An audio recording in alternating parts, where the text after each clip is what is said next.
وعدے یاد دلاتا ہے جب ایمان ان سے ہمارے حال کی نشوونما کرتا ہے تاکہ ہم خدا پر بھروسہ کریں۔ میں ایک مثال دوں گا اور پھر آپ اس بات کی مزید گہرائی کو دیکھ سکتے ہیں۔ داؤد مسح کیا ہوا بادشاہ تھا، لیکن وہ تب تک بادشاہی کے تخت پر نہ پہنچا تھا۔ اس نے جولیت کا سامنا کیا ایمان سے یہ جانتے ہوئے کہ خداوند اسے اس فلسطی کے ہاتھ سے چھڑائے گا تاکہ وہ اسے بادشاہ بنانے کا اپنا وعدہ پورا کرے۔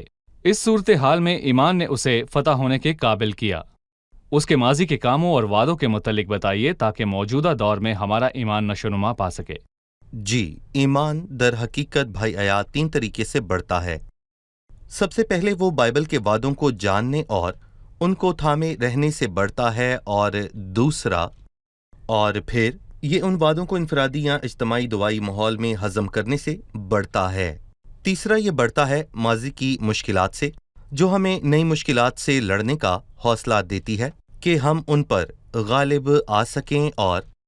اور یہاں پر میں بہت ہی عملی طور پر یہ کہوں گا کہ اگر میں بائبل کا مطالعہ کرنے والا شخص ہوں تو، اور بہت سے وعدوں کو پڑھتا ہوں، ان کے حوالے سے کلام سنتا ہوں، یا کتابوں کی تفسیر میں ان کے حوالے سے پڑھتا ہوں، تو ان وعدوں کو نظر انداز نہیں ہونا چاہیے۔ مجھے انہیں لینا ہے اور انہیں دعائی روح سے ہضم کرنا ہے، تاکہ اگر مجھے کسی مشکل کا سامنا ہو اور میں دعا کروں تو خداوند مجھے وہ وعدہ یاد دلائے یا کیا وعدہ یاد دلائے، تاکہ میں اس کی کمک کو یاد رکھ سکوں۔ یرمیہ 32 میں لکھا ہے، دیکھ میں خداوند تمام بشر کا خدا ہوں، کیا میرے لیے کوئی کام دشوار ہے؟ لوکا 1 میں لکھا ہے کہ میں جبرائیل نے مقدسہ مریم سے کہا، کیونکہ خداوند کے لیے کچھ بھی ناممکن نہیں، اور دعا میں ان وعدوں کو ہضم کیا جاتا ہے اور ان پر ایمان کو پختہ کیا جاتا ہے، تاکہ جب مشکلات آئیں تو میں ماضی کے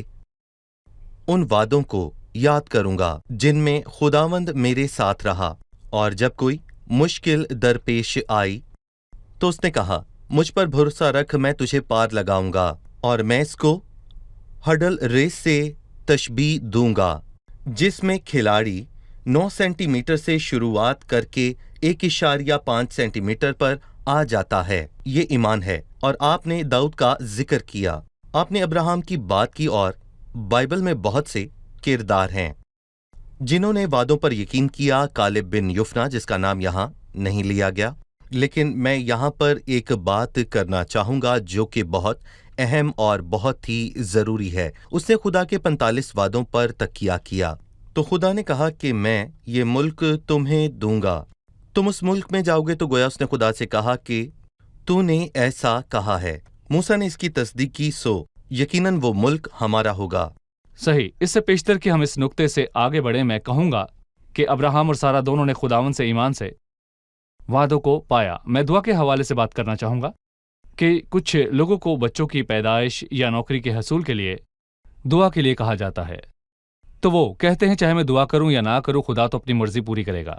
اور کبھی کبھار جب کوئی لاپرواہی اور بے اعتقادی سے دعا کرتا ہے اور جب اس کی دعا کا جواب نہیں آتا تو وہ سمجھتا ہے کہ خدا ان کی مرضی یہی ہے، اس کی درخواست منظور نہیں ہوئی۔ کیا ایمان کی دعا نامے کوئی شے سے ہوتی ہے؟ یعنی ایسی چیزیں تب تک نہیں ملیں گی جب میں ایمان سے دعا نہ مانگوں۔ دعا کی قیمت ہے جو ہمیں ادا کرنی ہے۔ وہ قیمت کیا ہے؟ دعا اور بائبل کا مطالعہ کرنے کا ایک تقاضا یہ ہے کہ ایک شخص زندگی کے معاملات سے ذرا منقطع ہو جائے تو اس وقت کو وہ خداوند کی حضوری میں بیٹھنے میں صرف کرے اور اسے اپنے مسائل بتائے اور پوچھے کہ وہ اسے کیسے حل کرے گا۔ خداوند اسے تسلی دے کر یہ کہہ سکتا ہے کہ مجھ پر بھروسہ رکھ اور میرے وعدوں پر تکیہ رکھ۔ اگر مجھے یہ ہدایت ملتی ہے تو مجھے دعا کو جاری رکھنا ہے، اور دعا کے ساتھ روزہ بھی رکھا جا سکتا ہے۔ دعا کلیسیا میں یا کسی جماعت کے ہمراہ ہو سکتی ہے۔ میں ایک اور مثال دوں گا اور یہ معاملہ زیادہ واضح ہو جائے گا۔ مثلاً ہم ایک بڑا کانفرنس ہاؤس بنانا ہے، اور انسانی نقطۂ نظر سے بلڈنگ کے اس حصے کو تعمیر کرنے کے لیے ایک خاص مدت کے اندر جو رقم درکار ہے اسے ادا کرنا ناممکن ہے، حالانکہ انسانی منطق کہتی ہے کہ یہ ناممکن ہے۔ خدا کہتا ہے میرے لیے کچھ بھی ناممکن نہیں۔ خدا چاہے تو وہ بلڈنگ تعمیر ہو جائے گی، کیونکہ خدا جو چاہتا ہے وہ کرتا ہے۔ اور صرف ایک ایسی عمارت کے تعمیر ہونے کی خواہش رکھنا جس میں صرف